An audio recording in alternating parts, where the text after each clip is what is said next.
कसं वाटतं सगळ्यांना? आत्ता सगळे उमेदवार आहात, 16 तारखेला परत जिंकून नगरसेवक बनून यायचं आहे.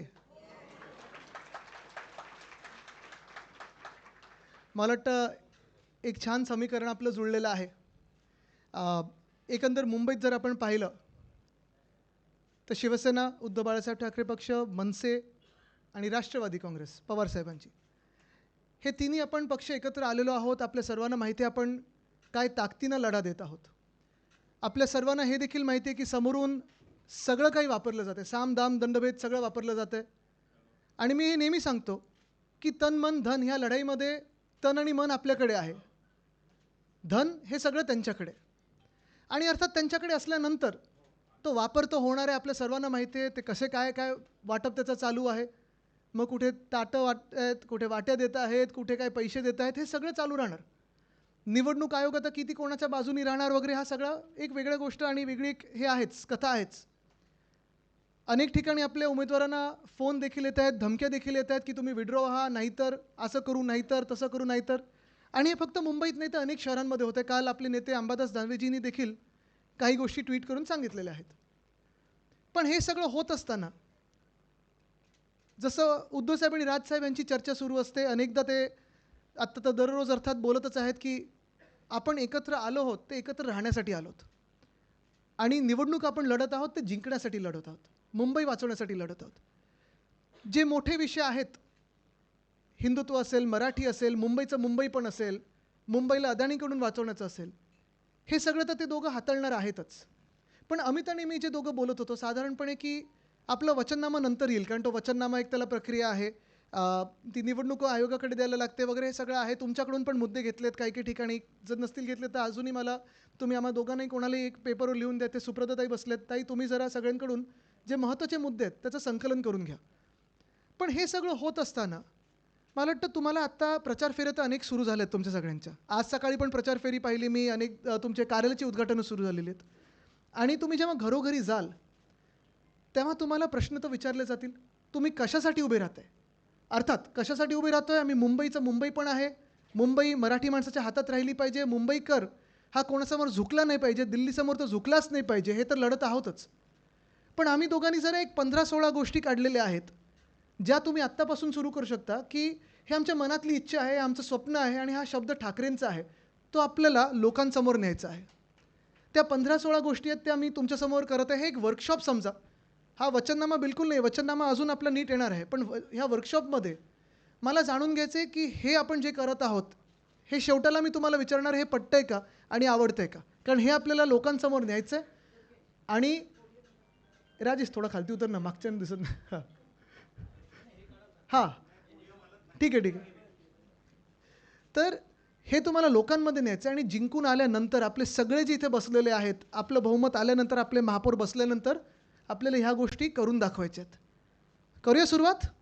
चालेल, चला मी आपण दोघं करूया. क्लिकरवर आहे काय? हां हां घे ना, चालू आहे मी. हो नमस्कार. बोलायचं.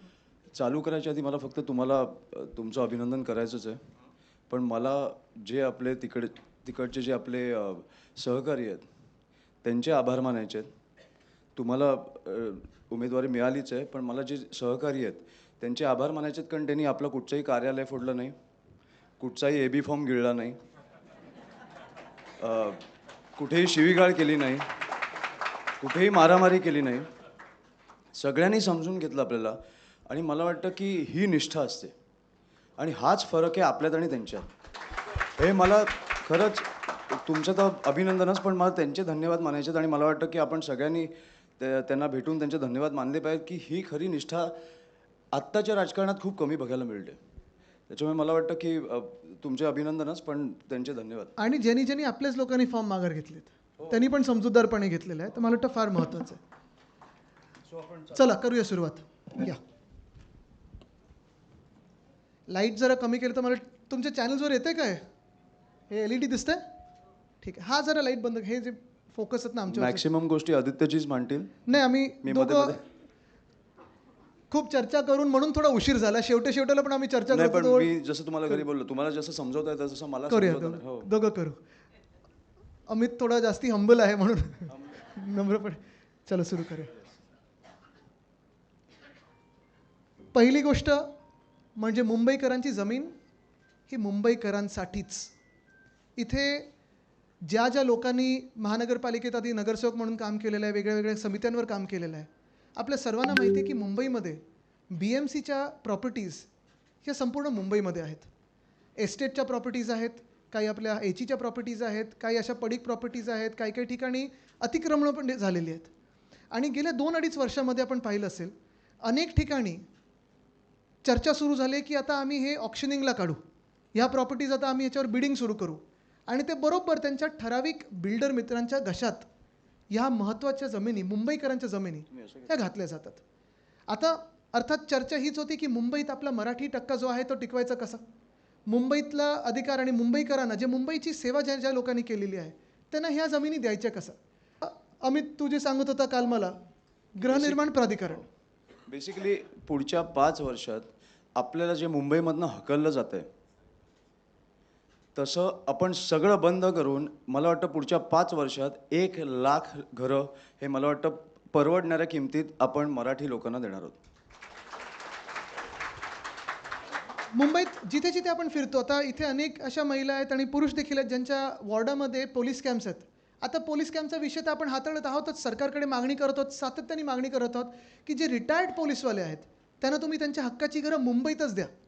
या सरकारने आणि आधीच्या सरकारने, म्हणजे मधलं जे घटनाबाह्य सरकार होतं, त्यांनी सांगितलं होतं की तुम्हाला 100% घरं देतो. कुठे? मुंबई बाहेर, त्या नवी मुंबईच्या खाणींमध्ये देत होते, MMRमध्ये देऊ. तसं नाही, आपण आपली जी आता घरं ह्यांच्यासाठी बनवू ती मुंबईमध्येच बनवू, मुंबई शहरात बनवू, मुंबई उपनगरात बनवू, पण मुंबईतच बनली पाहिजेत आणि ही हक्काची घरं त्यांना असतील. पुढचा विषय परिवहन. हा जरा माझा आवडता विषय. जे जे माझ्याबरोबर फिरत असतात, बोलत असतात त्यांना कंटाळा येईल कदाचित, कारण आम्ही परत परत बोलत असतो. पण मला वाटतं काल अमित आणि मी ह्या दोघांनी देखील चर्चा केली आणि मी सातत्याने सांगत असतो की जसं मुंबईमधून हे आता जे शासकीय कर्मचारी असतील, महानगरपालिकेचे कर्मचारी असतील, BSTचे आहेत, पोलीस आहेत, 30-30 वर्षे ह्या लोकांनी सेवा केलेली आहे. ह्यांना जर तुम्ही मुंबईच्या बाहेर ढकलत असाल का? कारण ह्या सरकारला आणि भाजपला मुंबई मारायची आहे. तसं दुसरं मुंबई मारण्याचं माध्यम काय? तर आपण सामान्य जे नागरिक आहोत, सामान्य मुंबईकर असतील, त्यांना तुम्ही कामावर जाण्यापासून रोका. आपलं जर तुम्ही मुंबई शहर पाहिलं, त्याची आखणी पाहिली, त्याच्यात साधारणपणे 60 ते 62 लाख लोक दररोज हे लोकल ट्रेन वापरतात. आपण जेव्हा मिनी बसेस आणलेल्या, मीडियम बसेस आणलेल्या, अमित 35 लाख लोक मुंबईत दररोज BST वापरायला सुरू केलं होतं. पण आत्ता जी BSTची परिस्थिती झाली ती काय झाली आहे? काल पण मी एक बोईवाड्यातून कार्यक्रमावरून येत असताना, श्रद्धाताई तुमच्याच वॉर्डातून येत असताना इथे दादर प्लाझाच्या तिथे बघत होतो, लांब लांब रांगा मुंबईकरांच्या, महिला पुरुष दोन्ही घरी जायची वाट पाहतात. का? तर BSTच येत नाही, BSTच येत नाही, BST येत नाही. तर आम्ही ठरवलेलं आहे की आपलं सरकार आल्यानंतर पुन्हा एकदा ही दरवाढ आहे ती तिप्पट केलेली आहे, ती रद्द करून भाडं आपलं असेल ते ₹5 5 किलोमीटरसाठी, ₹10 10 किलोमीटरसाठी, ₹15 15 किलोमीटरसाठी आणि ₹20 20 किलोमीटरसाठी फ्लॅट फेअर करून देणार. खिशाला परवडेल असं भाडं असलं पाहिजे. जगातलं सगळ्यात स्वस्त आणि मस्त हे करू.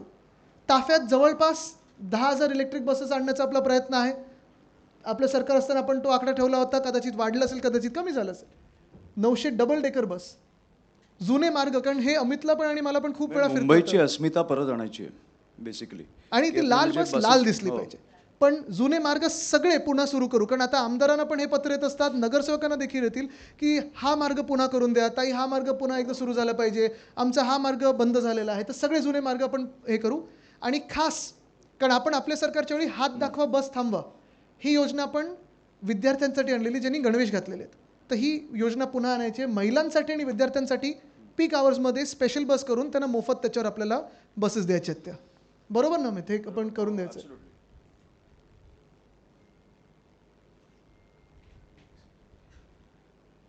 सार्वजनिक आरोग्य. मुंबई महानगरपालिका कदाचित एकमेव आहे जी स्वतःची 4 वैद्यकीय महाविद्यालय अजूनही चालवतं. आणि हे एकमेव नुसतं महाराष्ट्रात नाही तर देशात किंवा जगभरात असेल की मेडिकल कॉलेज स्वतःचे 4 असणारे ही एकमेव महानगरपालिका आहे, ज्याची आपण आखणी पाहिलेली आहे. पण आता तिथे थांबायचं नाही आहे. जे अमित आणि मी बोलत होतो, कारण अनेक तरुण विद्यार्थ्यांना मुंबईत सेवा करण्याची किंवा मुंबईत इंटर्नशिप करण्याची, मुंबईत पेशंटची सेवा करण्याची संधी पाहिजे असते. तर काल आम्ही ठरवलं होतं, काल आम्ही जरा अभ्यास केला, म्हणजे पुढच्या मागच्या आठवड्यात, आणि 5 नवीन वैद्यकीय महाविद्यालय पण मुंबईत आणायचे आहेत. शताब्दी आहे, गोवंडीचं शताब्दी कांदिवली आहे, MT अगरवाल आहे, भगवती आहे, राजवाडी आहे. ही 5 जे हॉस्पिटल आहेत, आत्ता गेल्या 2-2.5 वर्षात आम्ही पाहतोय सतत चर्चा सुरू आहे की ह्याला प्रायव्हेटाईज करणार. पण ही आपली आहेत, ह्या मुंबईकरांची आहेत, परवडणारी हॉस्पिटल असायला पाहिजेत. आणि जी आपली आहे, मुंबईकरांची आहेत, मुंबई महानगरपालिकेची, ती प्रायव्हेट हातात जायलाच कशाला पाहिजे. जगातले सर्वात चांगले सर्वोत्तम डॉक्टर्स हे आपल्या हॉस्पिटलमध्ये जोडलेले आहेत. मग आपली जी सेवा असते जवळपास सगळं मोफत आहे. ते हे 5 नवीन आपण मेडिकल कॉलेजेस सुरू करायचे आहेत. त्याचसोबत आपले स्वतःचे ॲम्ब्युलन्स सुरू करायचे. कारण आता 108 सेवा मला माहीत नाही मुंबईत तुम्हाला दिसते का कुठे, मला तरी दिसली नाही एकसुद्धा, बंद पडल्यासारखीच आहे, बरोबर ना. तर आपल्याला आपली मुंबई महानगरपालिकेची ॲम्ब्युलन्स सेवा सुरू करायची. हेल्थ टू हे 24 तास सिनियर सिटीझनसाठी हेल्थ टू होम ही सेवा सुरू करायची आहे. आणि अमित तुला जे सांगायचं होतं ते नाही, हा विषय माझ्या खूप जवळचा आहे, कारण मी स्वानुभवातनं सांगतोय. महानगरपालिकेमार्फत आपण एक कॅन्सरचं रुग्णालय एक चालू केलं पाहिजे. कारण मला कळतं की ह्या आजारातनं जाताना पहिल्या काही दिवसात डिटेक्शन जे आपल्याला लवकर डिटेक्ट करता येतं हा आजार, हे किती महत्त्वाचं असतं आणि ह्याच्याने किती जीव वाचू शकतात. कारण हा देशभर आणि देशभर नाही तर आय थिंक जगभर पसरतो आहे हा आजार. त्याच्यामुळे एक कॅन्सरचं रुग्णालय हे महानगरपालिकेचं असणार. आणि मला माहिती आहे की टाटा आणि असे अनेक रुग्णालय आहेत, पण ते कमी पडतात कुठेतरी. मला वाटतं की अशा आंतरराष्ट्रीय दर्जाचं जिकडे अर्ली डिटेक्शन येतं आणि तुम्हाला सगळे तुमचे उपचार केले जातील असं आपण एक रुग्णालय तयार करणार आहोत. पुढचा विषय आहे शिक्षणाचा. हा देखील ज्यांनी शिक्षण समितीवर काम केलं त्यांना मी किती हैराण केलं हे माहिती आहे. कारण हे सगळ्यांचंच आपलं स्वप्न आहे की जे जिंकून येतात आणि तुम्ही नगरसेवक सगळे झाल्यानंतर अनेक लोक जसे आमच्याकडे येतात तसं तुमच्याकडे येणार की ताई किंवा साहेब आम्हाला एक पत्र द्या, ह्या शाळेत आम्हाला ॲडमिशन पाहिजे, त्या शाळेत आम्हाला ॲडमिशन पाहिजे. प्रायव्हेट शाळा असतात. पण माझं जे स्वप्न होतं की हे सगळं आपल्या मुंबई महानगरपालिकेच्या शाळांसाठी झालं पाहिजे. साधारणपणे 2018-19च्या वेळी जेव्हा आपण मुंबई पब्लिक स्कूल ही संकल्पना आणली, त्यानंतर 4,000 सीट्ससाठी आपल्याला 10,000 ॲप्लिकेशन झाले, लॉटरी काढायला लागली. आणि आपल्याला माहिती आहे की मुंबई पब्लिक स्कूलसारख्या शाळा देशात नसतील अशा आपण करून दाखवलेल्या आहेत. मग त्याच्यात SSC बोर्ड आहे, IB आहे, IGCSE आहे, CBSE आहे आणि ICSE आहे. पण हे सगळं होत असताना मराठी अनिवार्य आहे. 3.25 लाख विद्यार्थी ह्या शाळेमध्ये शिकतात. आणि मला वाटतं GR पण उद्धवजींनीच काढलेला, हो, उद्धव आपल्या साहेबांनी वेळेस काढलेला. हो. आणि ह्या शाळेंमध्ये तो पण आता मला वाटतं रद्द केला. तो रद्द केला, तो स्थगित केला ह्याने. आणि ह्या शाळेंमध्ये English, semi English, Hindi, Marathi, Gujarati, Urdu, Tamil, Telugu, Kannada ह्या सगळ्या भाषांमध्ये शिकवलं जातं. पण हे करत असताना सगळ्यात मोठी जी चिंता जी अमितकडे पण येते आणि माझ्याकडे पण येते की 10वी नंतर काय. आणि म्हणून आमचं दोघांचं स्वप्न आहे आणि जे आपण करणार हा आपला शब्द आहे की मुंबई महानगरपालिकेचं ज्युनियर कॉलेज देखील आपण काढू. म्हणजे ज्युनियर KG ते 12वी हे आपल्याला 12वीपर्यंत विद्यार्थ्यांना टेन्शन नाही, टेन्शनमुक्त विद्यार्थी. म्हणजे परीक्षा द्याव्या लागतील, मार्क मिळवावे लागतील, पण ॲडमिशनचं टेन्शन नाही आणि आपल्या विद्यार्थी सेनेला आंदोलन करण्याची गरज नाही लागणार. बरं, अजून एक महत्त्वाचा प्रश्न जो सगळीकडे दिसतो तो परत जसं हॉस्पिटलचे प्लॉट आहेत, कुठचेही प्लॉट, आत्ताचं सरकार जे आहे त्याची एकच बोलीभाषा आहे की काही दिसलं की घाला बिल्डरांच्या घशात. ते आपण करून देणार नाही.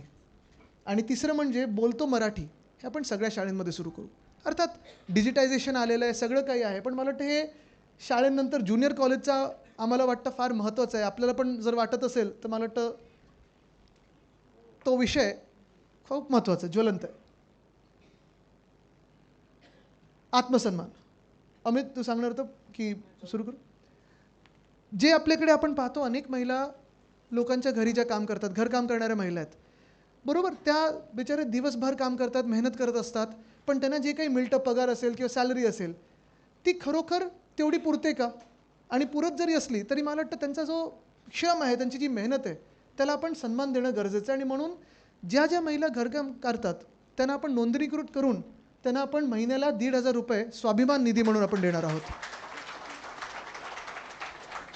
त्यांचं रजिस्ट्रेशन करू. ह्यांच्यासारखं लाडकी बहीण भाऊ असा घोळ नाही घालायचा आपल्याला, आरामात करू आपण. हे निवडणुकीसाठी नाही आहे, घाईघाईत करायचं नाही, पण हे आपलं सरकार आल्या आपल्याला ह्याच्यावर काम सुरू करायचं. आपल्या ज्या कोळी मच्छीमार बहिणी आहेत ज्या तसंच मेहनत करतात, पण त्यांना देखील आपल्याला एक आधार म्हणून स्वाभिमान निधी द्यायचा आहे. काही महिने असे पण असतात जेव्हा काहीच उत्पन्न नसतं, तेव्हा मॉन्सूनचे म्हणजे पावसाळ्याच्या वेळी वगैरे त्यांना आपण 12 महिने देखील तसंच आपण एक ते करणार आहोत. परत परवान्यांसाठी नवीन परवाने जे कोळी महिला आहेत त्यांच्यासाठीच आणि परवाने ट्रान्सफर करायला त्यांच्याच समुदायामध्ये बाहेर नाही, पण ते पण ह्या हेमांगितांकडून म्हणजे कोळीवाड्यांकडून मला आता सपोर्ट मिळाला आहे. कोणाकडे कोळीवाड्यात जरा हातवरती करून सांगा. धन्यवाद. पण तुम्ही राहिलं पाहिजे, कारण जर मतं नाही मिळाली तर कोळीवाड्यांना आपल्याला आठवत असेल मिंदे सरकारला कशात टाकायचं होतं, क्लस्टर पॉलिसी. हां, आणि तिथे बिल्डरांना ते 8 की 9चा FSI देणार आहेत. तसं न होता कोळीवाड्यांमध्ये कोळी बांधवांना काय पाहिजे, कोळी भगिनीनं काय पाहिजे तेच झालं पाहिजे, बिल्डरांना पाहिजे ते नाही झालं पाहिजे. अर्थात पुढे जे कष्टकरी मुंबईकर, आपल्याला आठवत असेल शिवभोजन थाळी आपण महाराष्ट्रभर सुरू केली होती. तेव्हा कोविडच्या काळात आपण 5 रुपयावर आणली, काही काही ठिकाणी मोफत पण केली. तसंच मासाहेब किचनमधून आपण मुंबईत 10 रुपयात नाश्ता आणि दुपारचं जेवण आपण सगळ्या कष्टकरी मुंबईकरांना दिलं. अमित, सो बेसिकली हा पण माझ्या जवळचा मुद्दा आहे, कारण माझ्या घरी मुलगा आहे. पाळणा घर. आपण सगळे काम करतो. मला वाटतं महिला पुरुष आज सगळे काम करायला लागलेत. स्त्रिया कुठेतरी घर पण चालवतात आणि काम पण करतात. कुठेतरी मुलांना एक दिवस म्हणजे कामाला गेल्यावर कुठेतरी ठेवायला जागा नसते. म्हणजे तिकडे आपलं पाळणा घर येतं, जे आपण पाळणा घर सगळीकडे सगळ्या विधानसभेत चालू करणार आहोत, की तुम्ही त्या मुलाला तिकडे ठेवू शकता आणि फक्त ठेवू नाही शकत, तर तिकडे त्याची काळजी तुम्ही तुमच्या आईवडिलांकडे ठेवली तशी घेतली जाणार. त्याच्या न्यूट्रिशनची काळजी घेतली जाणार. तो काय खातो ह्याच्यापासून बघितलं जाणार. खेळणी वगैरे असणारच, पण तिकडे तुम्हाला स्त्रियाला कामाला जाताना कुठचाही स्ट्रेस घेऊन जायला लागणार नाही. त्याच्यामुळे तुमचा सगळा स्ट्रेस तो निघून जाणार आहे. असे पाळणाघर आपण चालू करणार आहोत. आणि दुसरं म्हणजे सॉरी, एकच ह्याच्यात महत्त्वाचा मुद्दा म्हणजे जे आम्ही परत सकाळी पण याच्यावर बोलत होतो, कारण पाळणाघर हा विषय जो आहे तो खूप लोकांना आपल्याला वाटतं अरे तिथे खरोखर काळजी घेतली जाईल का, एक्झॅक्टली तिथे काळजी घेणारे कोण असतील वगैरे. तर अमितच्या मनात जे आहे ते एवढं त्यांनी प्रॉपर प्लॅनिंग केलं आहे की खरोखर जसं शाळेंमध्ये किंवा जागतिक कुठच्या संस्थेनी काम करावं असं ते प्लॅनिंग करून आपण ठराविक जागी वॉर्डमध्ये जागतिक नाही, तुम्ही तुमच्या आई वडिलांकडे आई-वडिलांनी, बरोबर, तुमचं exactly. दुसरं घर असणार आहे ते. तर ती काळजी घेणार आहे. तर किती लोक पाळणाघरावर विश्वास ठेवू शकतील हा माझा त्याला प्रश्न होता. पण हे आम्ही खूप ब्रेनस्टॉर्मिंग करून हे मुद्दे ह्याच्यात आणलेले आहेत. आणि दुसरं म्हणजे शौचालय. म्हणजे शौचालयांची परिस्थिती तुम्ही बघितली असेल. म्हणजे मला कळत नाही की आजपर्यंत हे का नाही होऊ शकलं, पण प्रत्येक 2 किलोमीटरला महिला पुरुषांसाठी आंतरराष्ट्रीय दर्जाचं शौचालय आपण चालू करणार आहोत. आणि महिलांसाठी तिकडे फ्री सॅनिटरी पॅडची पण एक वेंडिंग मशीन असणार आहे. म्हणजे तुम्हाला कुठचीच काळजी घ्यायची नाही आहे. आणि मला वाटतं की कुठेतरी पुरुष पण आता शौचालयात गेल्यावर विचार करतात की करू की नको. महिलांचे काय हाल होत असतील हे मला विचार पण नाही करू शकत. त्याच्यामुळे आपण आंतरराष्ट्रीय दर्जाचे आपण करणार आहोत. मला वाटतं आपण ते एक शौचालय बनवून मला वाटतं दाखवलं पाहिजे लोकांना की कसं होऊ शकतं. आणि ह्याच्यात पण जिथे वस्ती आहेत आपल्या मोठ्या, जसं आम्ही धारावीत एक केलेलं सुविधा केंद्र, तुम्हाला आठवत असेल त्याच्यात आपण नुसतं शौचालय नाही तर परत कपडे धुण्याची देखील लॉन्ड्री. कारण स्थानिक महिला कामावर पण जातात, जसं अमितने सांगितलं पाळणाघरची गरज एवढ्यासाठीच आहे, कारण ह्या काम करणाऱ्या महिला असतील किंवा पुरुष असतील, कधी कधी घरात दोघंही काम करायला जातात, मग पुरुषांना कुठे सोडायचं. तसंच आता आपण महासाहेब किचन ज्या करतोय, 10 रुपयात आपल्याला चांगला नाश्ता आणि दर्जेदार जेवण मिळणार आहे. पण लॉन्ड्री हा पण एक मोठा विषय असतो. कपडे धुवायचे कधी, कपडे कसे धुवायचे, किंवा वेळ तरी मिळतो का, त्या महिला थकून जातात. आणि ही सत्य परिस्थिती, किती आपण जेंडर इक्वालिटी वगैरे बोललो तरी हे काम जास्तीत जास्त घरांमध्ये महिलांवरच येतं. म्हणून ज्या ठिकाणी आपल्याला आपण ह्या टॉयलेट्स बांधू, जिथे आपल्याला जागा असेल थोडी जास्ती, तिथे लॉन्ड्रोमॅट पण करू, म्हणजे लॉन्ड्री पण करू, जेणेकरून एकदम कमी किमतीत 1 रुपये किंवा 2 रुपयात आपण खऱ्या अर्थाने त्या महिलांचं सगळं जे काही ओझं आहे ते पूर्ण कमी करू शकू. पुढे जाऊया. प्रत्येकाला सुरक्षित पार्किंग. अमित, पार्किंग आमचं हेच चाललं होतं. खूप गंभीर विषय.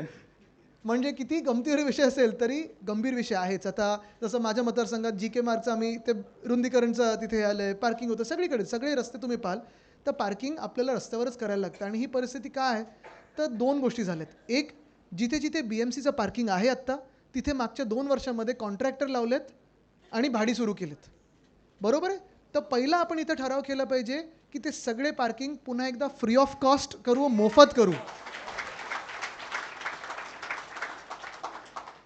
आणि दुसरं, DCR प्रमाणे 4 फ्लॅटना 1 पार्किंग आहे. तर आपण पुन्हा DCR बदलून राज्य सरकारकडे हाच प्रस्ताव पाठवायचा की ज्या कुठच्याही नव्या इमारती होतील एकाला एक पार्किंग असायलाच पाहिजे. जाऊया पुढे. स्वयंरोजगार हे अर्थात महत्त्वाचा विषय आहे, कारण रोजगार आपल्याला माहिती आहे गेल्या 10 वर्षात 12 वर्षात अच्छे दिन येणार करून तरुण थकून गेलेत. पण मुंबई एक अशी नगरी आहे, स्वप्न नगरी आहे, मायानगरी तर बोलतातच लोक, पण मुंबईमध्ये देशभरातून असेल, राज्यभरातून असेल, जी लोक जिथे स्वतः काही तिथे नोकऱ्या नसतील ते मुंबईत येतात. का? तर मला एक नोकरी पाहिजे, मुंबईत मी मोठा होऊ शकतो, मुंबईत मी मोठी होऊ शकते, मुंबईत माझं स्वप्न पूर्ण होऊ शकतं. हे जे स्वप्न बघून येणारी लोक आहेत त्यांना आपण आपल्या मागच्या काळात स्माईल नावाची एक इन्स्टिट्यूट सुरू केली होती, स्टार्टअप सेल सुरू केलं होतं. तेच स्टार्टअप सेल आता पुढे नेऊन आपल्याला जे तरुण तरुणी आहेत त्यांना जे कोणी, म्हणजे त्याच्यात अर्थात फिल्टर्स लावून आपल्याला आयडिया काय आहेत स्टार्टअप वगैरे, पण जवळपास 25,000 ते 1,00,000 रुपयांचं स्वयंरोजगार सहाय्यता निधी आपण त्यांना देऊ शकू, अशी आपण त्याच्यात एक प्रोव्हिजन करत आहोत. आणि दुसरा विषय म्हणजे आत्ता घरी तुमच्या काही असतं, पार्टी वगैरे असते किंवा घरी कोण जेवायला येतं, स्विगी, झोमॅटो, ब्लिंकिट किती लोक करतात? आपण तर करतोच. पण काल 31 तारखेला आणि 25 तारखेला त्यांनी बंद पुकारला होता, कारण ते ज्या परिस्थितीत काम करतात, 10 मिनिटाचं प्रेशर असतं, ते पोचले नाही तर त्यांचा पगार कापला जातो, बाईक जप्त केली जाते. हे सगळं न होता मला वाटतं अखिल तुम्ही पण हा विषय गिग वर्कर्सचा आम्हाला अधिवेशनात घ्यायला सांगितलं होतं. आपण गिग वर्कर्स असतील किंवा आपले जे डबेवाले आहेत त्यांना बाईक्स घेण्यासाठी आपण बिनव्याजी कर्ज 25,000 त्या गिग वर्कर्स आणि डबेवाल्यांसाठी करणार आहोत. पुढे जाऊया. मुंबई कर, त्याच्यात सगळ्या शहरांमध्ये कर कर कर कर हा महत्त्वाचाच आहे आणि कर भरायलाच लावतं आहे दिल्ली सरकार आपल्याला. अजून GSTचं अमित देणं बाकी आहे. आमच्या वेळी तर 26,000 कोटी रुपये दिल्ली सरकार आपल्याला परत, म्हणजे केंद्र सरकार देणं बाकी होतं GSTचं. म्हणजे सगळ्या बाजूनी जी आपली मुंबई लुटली जाते, कुठेतरी मुंबईकरांना मोकळा श्वास करांमध्ये पण मिळाला पाहिजे. आपल्या सरकारने जे वचन दिलं होतं उद्धव साहेबांनी ते पूर्ण केलं, ते म्हणजे 500 स्क्वेअर फुटापर्यंत प्रॉपर्टी टॅक्स आपण माफ करणार होतो. पण मला वाटतं आज आपण ठराव केला पाहिजे इथे की जेव्हा आपलं सरकार बनेल तेव्हा 700 स्क्वेअर फुटापर्यंत जी घरे आहेत त्याचा मालमत्ता कर रद्द करून टाकायचा आहे. आणि अर्थात दुसरं म्हणजे तुम्हाला माहिती आहे अदानी कर लावणार आहेत, कचरा कर. ते भाजपचं स्वप्नच आहे की मुंबईकरांवर अजून एक कर लावायचा. तुम्हाला आठवत असेल जेव्हा आपण कोस्टल रोड केला, कोस्टल रोड अजूनही ते आपलं स्वप्न आणि आपली स्वप्नपूर्ती, टोल लावलेला नाही आहे, मुंबईकरांवर छुपा कर लावला नव्हता, हिडन टॅक्स कुठचाही नव्हता. तसंच हा अदानी कर देखील जो कचरा कर लावणार आहेत, वेस्ट युजर फी लावणार आहेत, ती देखील आपल्याला लावू द्यायची नाही आहे. अजूनपर्यंत कधीही आपल्या शहरात लागली नव्हती, पहिल्यांदा भाजप लावू इच्छिते. पुढे जाऊ.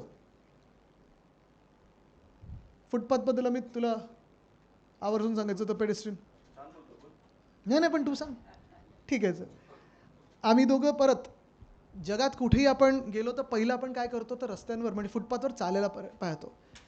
आपण आपल्या काळात देखील पेडेस्ट्रीयन फर्स्ट ही पॉलिसी आणलेली. आत्ता खरं तर अमित आणि मी तिथून इथपर्यंत चालत यायला पाहिजे होतं, पण झालं असं की सगळीकडे जी काही कामं, खोदकाम, सगळीकडे बिल्डरांची काम, कॉन्ट्रॅक्टरची कामं, सगळीकडे बॅरिकेड्स लागलेत, धूळ, पूर्ण साम्राज्य आपण पाहतो तर खड्ड्यांचं आणि धुळीचं साम्राज्य झालेलं आहे. कुठेही तुम्ही मला सांगा, तुमचा वॉर्ड आता तुम्ही सगळ्या प्रभात फेऱ्या सुरू कराल, प्रचार फेऱ्या सुरू कराल, एक तरी तुम्ही फुटपाथवरनं जाऊ शकता का? जाऊ शकता? कुठेही नाही. गेल्या 2 वर्षामध्ये जे कुठचे फुटपाथ होते, चांगले झाले होते, ते देखील यांनी खोदून ठेवले, तुकडून ठेवलेले आहेत. आता मला आठवतं सेनापती बापट मार्ग आपण पूर्ण मस्त करत होतो, ते फुल मार्केट ते रेस कोर्स चालण्यासारखं करत होतो. ह्या सगळ्या गोष्टी आपण करत होतो, कारण कुठच्याही जागतिक शहरात काय, कुठच्याही नॉर्मल शहरात पण आपले फुटपाथ हे चांगले असायलाच पाहिजे. आणि फुटपाथ म्हणजे फुटओव्हर ब्रिज नाही, अंडरपास नाही, तुम्हाला ॲट ग्रेड चालता आलं पाहिजे. तेच आपण ठरवलेलं आहे की फुटपाथमध्ये चालत असताना जे कुठचे अडथळे असतील ते अडथळे काढून फुटपाथ पेवर ब्लॉक फ्री करून आपण मुंबईकरांना चांगले फुटपाथ देणार आहोत. हे मला वाटतं पहिलं हट्टाने मी काम करून घेणार आहे. जे कोण इथे महापौर बनतील त्यांनी ऐकून घ्या, हे आम्ही दोघं येऊन हट्टाने तुमच्याकडून करून घेणार, कारण हे पेडेस्ट्रीयन फर्स्ट मला वाटतं हे खूप महत्त्वाचं आहे. आणि अर्थात दुसरं म्हणजे आपण पाहतो तर शब्दांचा खेळून महालक्ष्मी सगळेच मुद्दे हट्टानेच हट्टाने करून घ्यायचे. नाही मला वाटतं हट्ट करायला लागणारच नाहीये. शेवटी कसं आहे की तुम्ही नगरसेवक झाला म्हणजे मी नगरसेवक झालो, हे आमदारच आहेत, तर तुम्ही नगरसेवक झाला म्हणजे मी नगरसेवक झालो. आपल्याला 5 वर्षात एक उत्तम शहर सोडायचं आहे. त्याच्यामुळे ह्याच्या पुढे आपल्याला प्रचार करायला नाही लागला पाहिजे असं शहर आपल्याला त्यांना द्यायचं, मुंबईकरांना द्यायचं. आणि तसंच मोकळ्या जागांमध्ये अर्थात रेसकोर्स असेल आपलं महालक्ष्मीचं किंवा संजय गांधी नॅशनल पार्क असेल ज्याचा मास्टर प्लॅन बनवायला सांगितलं आहे, ह्या सगळ्या मोकळ्या जागा पुन्हा एकदा बिल्डरांच्या कॉन्ट्रॅक्टरच्या क्लब्सच्या घशात घालण्याचा जो प्रयत्न आहे ते सगळं रोखून ह्या जागा मोकळ्याच राहिल्या पाहिजेत, मुंबईकरांना खुल्या राहिल्या पाहिजेत आणि मोफत राहिल्या पाहिजेत. हे आपल्याला काम महत्त्वाचं मला वाटतं करायचं आहे. पुढे जाऊ. मोकळा श्वास. किती लोकांना सर्दी खोकला झालं जरा हात वरती करा. अरे तुम्ही आधी सांगितलं असतं आम्ही मास्क घालून आलो असतो.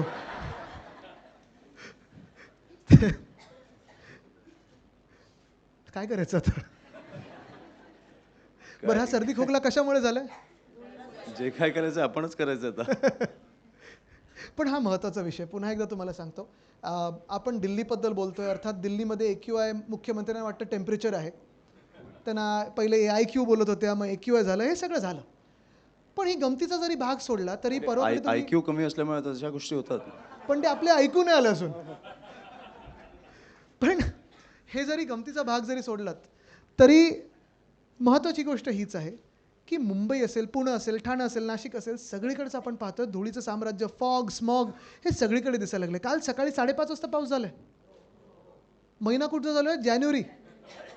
आता हे वातावरणीय बदल, पर्यावरणाचा धोका, हे तसं पाहायला गेलं तर अमित आपण एकत्र यायच्या आधी पण आपण दोघं आपल्या आपल्या मार्गाने बोलतच होतो. तू पण बीच क्लीनअप करत होता, मी पण करत होतो. झाडं लावण्याचा विषय असेल, कांदळवनाचा विषय असेल.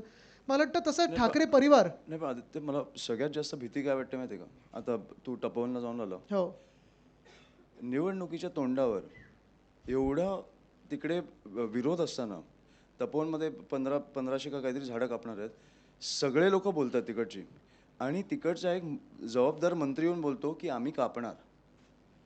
हा जो माज आहे ना, हा आपल्याला काढायचा आहे कुठेतरी. माज कापायचं. माज काढायचा आहे कुठेतरी, की तुम्ही लोकांचं ऐकत नाही आहे, तुम्ही झाडं कापताय, तुम्ही काय आता कोणाला देणार आहेत आपल्याला माहितीच आहे ती जमीन अडाणींना. सो त्याच्यामुळे ह्या गोष्टी आहेत ना, हा जो घमंड आहे ना त्यांचा, तो तोडायचा आहे आपल्याला. बरोबर. आणि हे करत असताना गेले 2-2.5 वर्ष मी सातत्याने सोशल मीडियावर स्वतः अधिवेशनात पण मुख्यमंत्र्यांनी पण सांगितलेलं आहे की तुम्हाला बाकी काही करायचं नाही आहे. जर तुम्हाला प्रदूषण मुंबईत कमी करायचं असेल तर आपल्या सरकारच्या वेळी मुंबई पर्यावरण किंवा मुंबई क्लायमेट ॲक्शन प्लॅन कृती आराखडा जो आपण बनवला होता ते जरा चालून पहा. त्याच्यात शॉर्ट टर्ममध्ये, मीडियम टर्म आणि लाँग टर्ममध्ये काय काय करायचं नाही हे आपण तयार केलेलं आहे. मुंबईकरांना, लाखो मुंबईकरांना विचारलेलं आहे, संस्थांना विचारलेलं आहे, अभ्यास केलेला आहे. तसंच नाशिक क्लायमेट ॲक्शन प्लॅन केलं आहे, सोलापूरचं केलं आहे, पुण्याचं केलं आहे. कारण माझं स्वप्न होतं की 2040पर्यंत महाराष्ट्रातली 40 शहरं त्यांना नेट झिरोला न्यायचं आहे क्लायमेट ॲक्शनमध्ये, कार्बन याच्यात. पण पुन्हा एकदा जेव्हा आपलं सरकार येईल तेव्हा अर्थात इलेक्ट्रिक बस असेल, पब्लिक ट्रान्सपोर्ट असेल, कांदळवन वाचवणं असेल, जे आपण अमित 11 महिन्यामध्ये 15,500 हेक्टर आपण मॅनग्रोव्ज वाचवले होते आपल्या सरकारच्या वेळी. अशा काही काही गोष्टी ह्याच्यानेच AQIला नियंत्रण होणार. हे जे काही फवारणी वगैरे करतात ना, कधी वाटलं डीप क्लीन सुरू, हा असं नाही होत. ह्याला एक पूर्ण आराखडा आपण बनवला होता, तो मुंबई क्लायमेट ॲक्शन प्लॅन. कारण हा मोकळा श्वास हा फक्त आपल्याला नाही तर मुंबईत जे कोणी येतं 1 दिवसासाठी पण येतं ते पण सांगतात अरे मला सर्दी झाली. आम्ही तर रोज ॲलिग्रा वगैरे घेऊन जगतोय. पण मुंबई असेल, दिल्ली असेल, कुठे ना कुठेतरी आपल्याला पर्यावरणाचा विचार हा करायला लागेल. कुठचंही चांगलं शहर जिथे तरुणी जातात, नोकऱ्यांसाठी जातात, नवीन गुंतवणूक जाते, ते शहराचा दर्जा काय आहे, मोकळ्या जागा आहेत का, शाळा चांगल्या आहेत का, आरोग्य सुविधा कशी आहे, फुटपाथ कसे आहेत, हवामान कसं आहे, हे पाहून जातात. आणि हे जर करायचं असेल तर आपल्याला जी आपली पंचतंतू आहेत, पंचमहाभूत आहेत, ते वाचवण्यासाठी पुन्हा एकदा आपल्याला मुंबई क्लायमेट ॲक्शन प्लॅन हे आपल्याला आणायला लागेल. तर AQI असेल आणि दुसरी माझं म्हणणं आहे हे एका दिवसात नाही होणार, हे काम आहे. सो माझं म्हणणं आहे हे आपल्यासाठी नाही करत होतो आपण, आपल्याला त्याचा फरक पण नाही पडत. आपण जस्ट खोकतो, सर्दी खोकला सगळं होतं, आपण गोळ्या घेऊन शांत बसतो. मला वाटतं आपल्या पुढच्या पिढीसाठी आपण हे केलं पाहिजे, कारण हे एका दिवसात होणारं काम नाही आहे. आदित्यजींचं आहे ते 2040चा आपला टार्गेट आहे. बरोबर, पण सुरू केलं पाहिजे. सुरू केलं पाहिजे. आणि दुसरं म्हणजे तुम्ही पाहाल आत्ता पण त्यांनी जो मास्टर प्लॅन केला संजय गांधी नॅशनल पार्कचा, येऊर वगैरे जे मंत्र्यांचे बंगले ते वाचवण्यासाठी असेल, किंवा सगळ्यात महत्त्वाचं म्हणजे आता जे उठसूट कन्स्ट्रक्शन चालू आहे, कुठेही आपण विकासाची कामं थांबवणार नाही. पण जिथे धुळीचं साम्राज्य आहे किंवा जे काही कन्स्ट्रक्शन आहे त्याला कन्स्ट्रक्शन मॅनेजमेंट प्रोग्राम एक आपल्याला सुरू करायला लागेल की तुम्ही कसं ते करू शकता, कशी धूळ उडणार नाही, हे सगळं आपल्याला पाहणं गरजेचं आहे. पुढे जाऊया. आर्थिक राजधानी. इन्फ्रास्ट्रक्चर.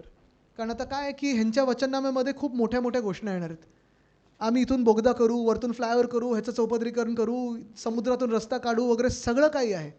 पण हेच लोक, हेच भाजपा मुंबई मारून पुन्हा एकदा तिसरी मुंबई आता आम्ही करू, चौथी मुंबई आम्ही करू, ह्या सगळ्या घोषणा करणार. आणि तिथे जिथे तिसरी मुंबई चौथी मुंबई आहे ती त्यांच्या आवडत्या टोळींनी जमिनी घेऊन ठेवल्यात. म्हणजे फायदा त्यांचा आणि नंतर फायदा भाजपचा, नंतर फायदा त्यांच्या कॉन्ट्रॅक्टर्सचा. पण आपली जी मुंबई आहे, मुंबादेवीची जी मुंबई आहे, मुंबईकरांची जी मुंबई आहे, त्याची काळजी कोण घेणार? आणि म्हणून आम्ही ठरवलेलं आहे की मुंबईचा पुनर्शोध, रिइन्व्हेंटिंग मुंबई. जवळपास पहिली गोष्ट म्हणजे BPTमध्ये 1800 एकर जागा ही आपली आहे, मुंबईची आहे. आणि ह्या जागेवर अधिकार कोण गाजवते? तर केंद्र सरकार गाजवते, BPT गाजवते, जे दिल्लीत बसले. काय संबंध त्यांचा? तर 1800 एकरवर पुन्हा एकदा आपण आपला अधिकार तिथे मांडणार, ती जागा आपल्याकडे घेणार. म्हणजे घेणारच, मग कुठचीही ती लढाई असो, मग ती कोर्टात असो की कुठे रस्त्यावर असो, ती जागा घेतल्यानंतर त्या BPTमध्ये जे शिवडी आपलं BDD पासून सगळे जे जे लोक तिथे राहतात कुलाब्यापर्यंत 1800 एकरमध्ये, त्यांचा आपल्याला पुनर्विकास पहिला करायला लागणार. त्यांना चांगली दर्जेदार घरं द्यायला लागणार, तिथे मोकळी मैदानं करायला लागणार. तिथे आपण गिफ्ट सिटीसारखं, जसं गुजरातला त्यांनी गिफ्ट सिटी नेलं ना, तसंच आपल्याला इथे देखील इंटरनॅशनल फायनान्शियल सर्व्हिसेस सेंटर आणायला लागणार, आर्थिक केंद्र. तरच आपण ह्या मुंबईला पुढे बळ देऊ शकतो, ताकद देऊ शकतो. बरं, तिथे रस्ते बनलेले आहेत, रेल रोड बनलेला आहे. मग पुढचा तो मार्ग काय येतो? तर आपल्या मुंबईचा कोस्टल रोड आहे वेस्ट कोस्टला. ईस्ट कोस्टला जर हे आपलं पूर्ण रेल रोड आणि सगळे असेल, तर नरिमन पॉईंट कफ परेडसारखा तो कनेक्टर आहे, तो शेवटचा आपण सुरू केला होता, तो ह्या सरकारने स्थगित केलेला आहे.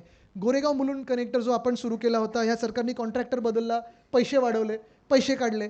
हे सगळं आहे, त्याला रिंग रोड मुंबईसाठी बनवणं गरजेचं आहे.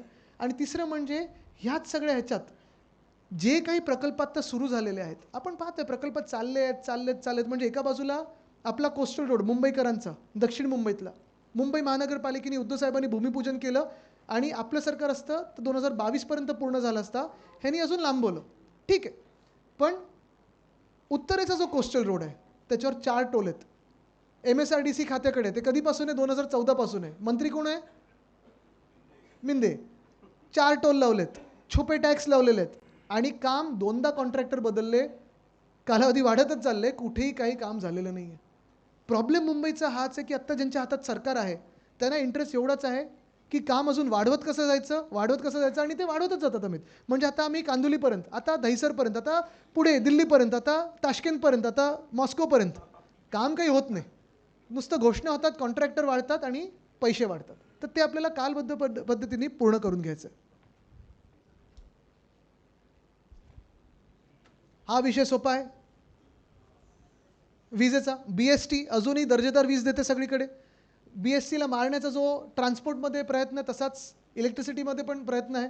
आणि आपण ठरवलेलं आहे की जे 100 युनिटपर्यंत BSTची वीज वापरतात त्यांना आपण वीज पूर्णपणे मोफत देणार आहोत, 100 युनिटपर्यंत. तसंच पूर्व आणि पश्चिम उपनगरात देखील आपण BSTची वीज पुन्हा एकदा कशी देऊ शकू ह्याच्यावर आपण काम सुरू करणार. कारण मुंबईची जी वीज आहे आत्ता 3-4 प्रायव्हेट कंपन्या बघतात. तसंच BSTच्या माध्यमातून आत्ता ह्या सरकारने अदानीचे मीटर तुमच्या घरोघरी लावले असतील, काही ठिकाणी लावले ना. विरोध करतोय आपण, पण ते घुसणार. ते घुसण्याचं रोखण्यापेक्षा आपल्याला हे करायला पाहिजे. पुढे जाऊ. प्रत्येकाला पाणी हक्क, डिसॅलिनेशन जे आपण काम सुरू केलं होतं, समुद्राचं पाणी गोड करायचं, ते ह्या सरकारने स्थगित केलं, मिंदे सरकारने स्थगित केलं, भाजपाने स्थगित केलं. का मला माहीत नाही. दर्जेदार पाणी मिळालं असतं, स्वस्त पाणी मिळालं असतं. आत्तापर्यंत हा प्रकल्प पूर्ण होऊन मुंबईला 450 मिलियन लिटर पाणी प्रतिदिन मिळालं असतं. पण हे काम स्थगित झाल्यामुळे परत एकदा पाण्याची टंचाई आहे, आपल्या वस्तींमध्ये बॉम्ब आहे. तसंच पुढे जर पाहिलं तर रेन वॉटर पर्क्युलेशन पिट्स करणं गरजेचं आहे. प्रत्येक सोसायटीला आपण ते करायला लावणार आहोत. आणि सगळ्यात महत्त्वाचं म्हणजे आत्ताचे जे दर आहेत पाण्याचे ते तसेच स्थिर ठेवू आपण, ते वाढू देणार नाही. जग महाग होत चाललं आहे, सिलेंडर महाग होत चालले आहेत, सगळं काही जे केंद्र सरकार देते ते महाग होत चाललेलं आहे. पण आपण आपल्या मुंबईला परवडणारं कसं शहर ठेवायचं, आपल्या मुंबईकरांच्या खिशाला परवडेल कसं, त्याच्यावर आपण काम करत आहोत. पुढे जाऊया. युवा मुंबई, आणि तसं आपण पाहतोय प्रत्येक वॉर्डमध्ये आता टर्फ्स येत आहेत, सगळं काही येतं आहे. अमित आणि मी कधी आम्ही तुम्ही पाहता, कधी फुटबॉल, कधी क्रिकेट वगैरे असं सगळं करत असतो. पण तरुण मुंबईकर जे आहेत अनेकदा हे टर्फ्स बुक करू शकत नाहीत, कारण 3,000 पर तास, 4,000 पर तास. तर आपण असं ठरवलेलं आहे की मोठे स्पोर्ट्स कॉम्प्लेक्स ठीक आहे आपण करू, ईस्ट कोस्टवर करू, सगळीकडे करू. पण प्रत्येक वॉर्डात आपल्याला मिनी स्पोर्ट्स कॉम्प्लेक्स करायला लागतील, बहुउद्देशीय स्पोर्ट्स कॉम्प्लेक्स करायला लागतील. म्हणजे तुम्ही पिकलबॉल पण खेळू शकता, तुम्ही बॅडमिंटन खेळू शकता, बास्केटबॉल खेळू शकता, ते करू. आणि हे खूप महत्त्वाचं आहे. मुंबईत अनेक आता म्युझिक कॉन्सर्ट्स व्हायला लागलेत, स्पोर्ट्स इव्हेंट्स होतात. आत्ता पण मेसी मेसी मेसी तुम्ही गोंधळ पाहिला असेल तो काय होता. मी गेलो नाही सेल्फी काढायला, पण च्युइंगम खात. तर 18 ते 21 वयोगटातले जे कोणी मुंबईकर असतील, आपण असा एक कार्यक्रम रचणार आहोत की मुंबईत ज्या कुठच्याही मॅचेस होतील, फुटबॉल, क्रिकेट किंवा जागतिक स्तराच्या म्युझिक कॉन्सर्ट होतील, त्या ऑर्गनायझरनी मुंबई महानगरपालिकेला सगळ्या तिकिटांमधून 1% तिकीट हे मुंबई महानगरपालिकेला दिलं गरजेचं आहे.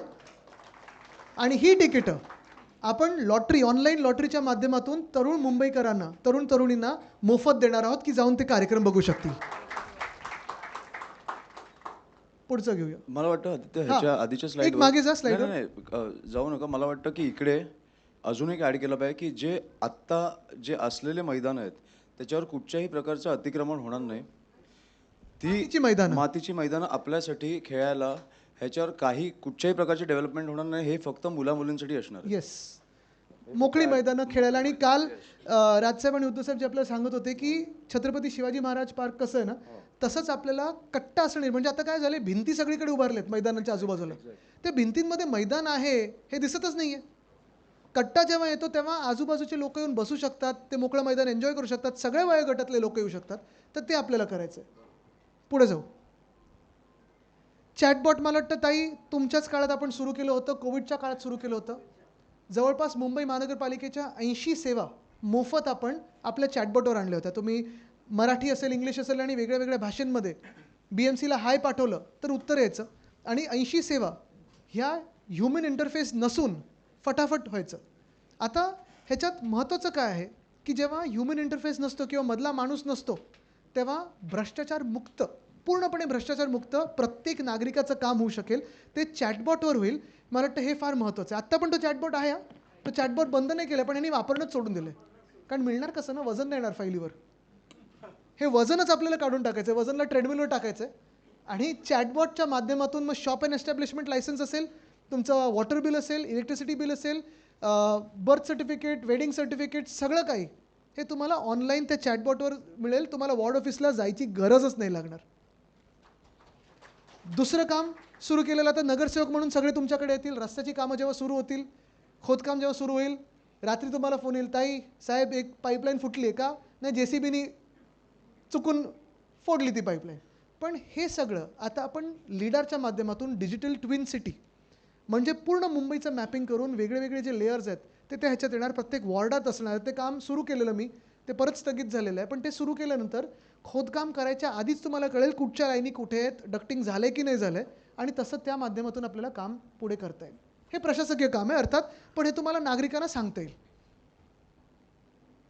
अमित, तुला हा मुद्दा, पेट पार्क. सो खूप परत बोल तू, बोल. नाही बोल. आमच्या दोघांच्या घरात हा खूप महत्त्वाचा विषय आहे.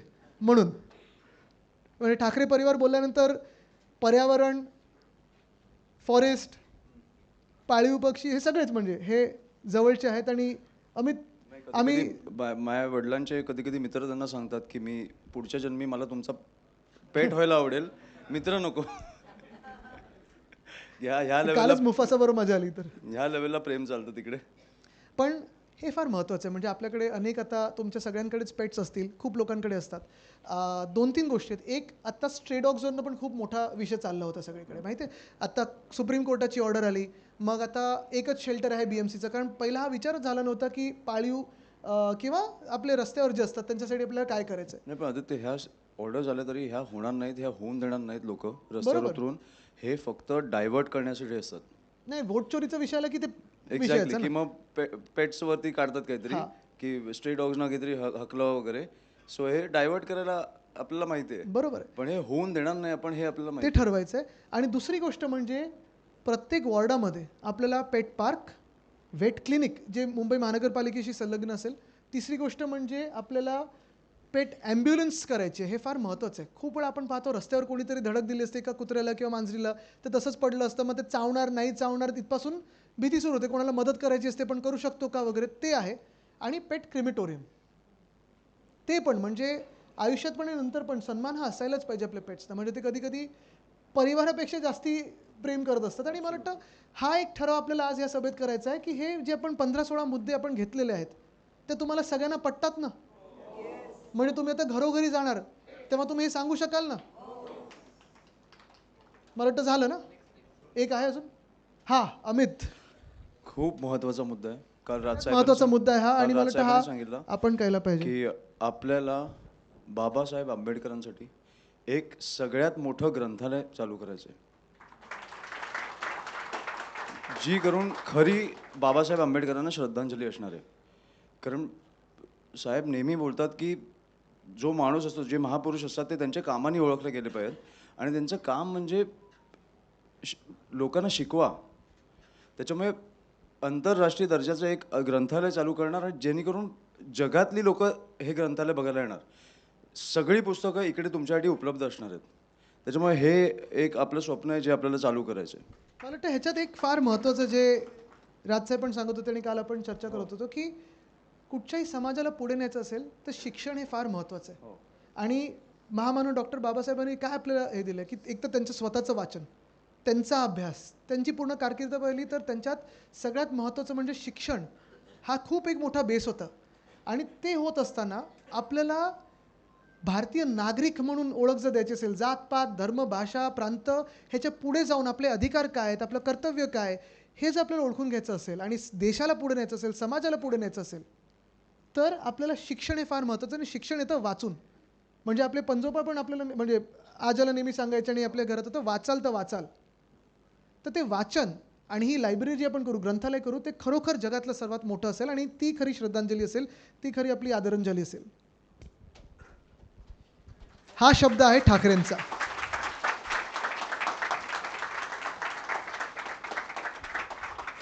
पटतंय सगळ्यांना एकमतानी? चला मग हा ठराव आपण दोन्ही साहेबांना आम्ही देतो. हा थोडा आमच्याकडून एक प्रयत्न होता की त्यांच्यासमोर हे जायच्या आधी आपल्यासमोर पण मांडायचं होतं. अर्थात त्यांना माहितीच आहे आम्ही काय मांडतोय.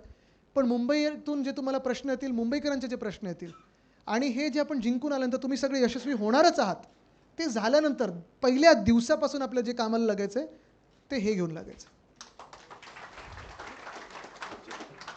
नाही, मी बोललो तसं की तुम्ही नगरसेवक झाला म्हणजे मी नगरसेवक झालो. आणि आता उद्या परवा ह्यांचा जाहीरनामा येईलच की कुठेतरी 1,500 देत आहेत, 2,000 देत आहेत. ह्या कुठच्याही जाहीरनाम्याला बळी पडू नका. हे आपण जे करतोय ते आपल्या पुढच्या पिढीसाठी करतोय. आणि मला वाटतं की कुठेही 1,500-2,000 घेण्यापेक्षा एक उत्तम शहर आपण सोडून गेलो, उत्तम आपल्या मुलामुलींसाठी मैदानं सोडून गेलो, तर कुठेतरी त्यांना पण बरं वाटेल. त्याच्यामुळे मला वाटतं की आपण ह्या कुठच्याही भूलचुकांना तुम्ही बळी पडू नका की काहीही करतील ते. उद्या काही येईल, पण मला वाटतं की कुठेतरी जसं एक हे होतं की मी ब्लँक झालो होतं सध्या. पण जस्ट मी तुम्हाला सांगतो की आपल्याला 16 तारखेला मोठा जल्लोष करायचा आहे. आणि जल्लोषाच्या पहिल्या दिवसापासून कामाला लागायचं. मला वाटतं अमित तू काहीतरी हेच सांगत होता. नाही, मला काहीतरी बोलायचं पण ठीक आहे. नाही, तू मला जे सांगत होता ते हेच होतं की महत्त्वाची गोष्ट म्हणजे मुंबईचा विश्वास ह्या फोटोवर आहे आत्ता. आणि मला गाडीत मला वाटतं अमित हेच सांगत होता की आम्ही दोघं पण कार्यकर्ते आहोत. आम्ही दोघं पण ठीक आहे, नेते वगैरे सगळं जरी पद असली तरी बोललो तसं कार्यकर्ते की आहोत. तुम्ही निवडून आला म्हणजे आम्ही निवडून आलोय. आणि शेवटी आपण शब्द जो देतोय तो ठाकरेंचा शब्द आहे, लोकांना जो देतोय. त्याच्यामुळे आपण उत्तम एक शहर 5 वर्षांनी लोकांना देणार आहोत, ही आपली गॅरंटी आहे. धन्यवाद. जय हिंद, जय महाराष्ट्र, वंदे मातरम. आपले सगळे जे उमेदवार आहेत त्यांनी कृपा करून बसूनच घ्या. आता उद्धव साहेब तुम्हाला बोलायला येणार, तेव्हा प्रेस थोडी बाहेर असेल, तुमच्याशी 1-on-1 संवाद आहे, ह्याच्यानंतर करणार. दोघांचा आम्ही इथे बसतो म्हणजे सगळ्यांबरोबर फोटो होईल.